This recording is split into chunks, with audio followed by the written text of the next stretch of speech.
Baik, terima kasih atas kesempatan yang diberikan. Saya akan mempresentasikan materi saya, yaitu membangun hubungan antara individu dan kelompok.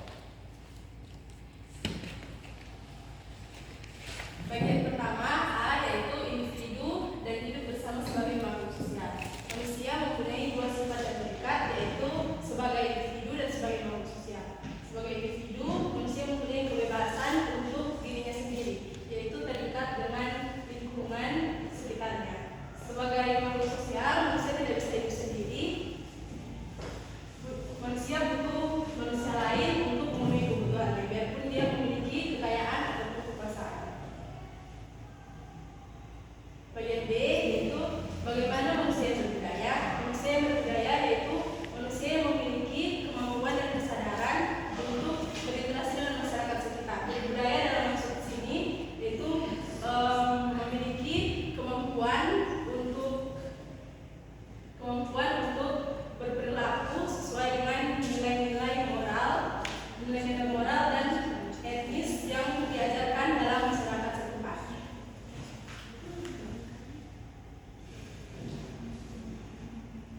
Bagian C itu kerangka hidup bersama individu dan kelompok. Kerangka hidup bersama individu dan kelompok ini yaitu bagaimana interaksi sosial antara kelompok dan individu untuk mencapai tujuan kehidupan, yaitu seperti interaksi dengan keluarga. Contohnya saling menyapa dan berbagi pengalaman di rumah, dan di kampus seperti saat dosen mengajarkan mahasiswa dan bagaimana narasumber membuka sesi tanya jawab kepada peserta kegiatan. Selanjutnya di tempat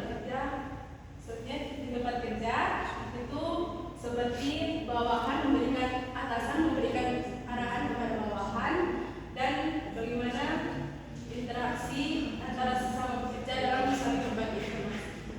Dan di dalam lingkungan masyarakat, contohnya seperti melakukan kerja bakti untuk membersihkan lingkungan sekitar dan mengunjungi tetangga yang memiliki musibah.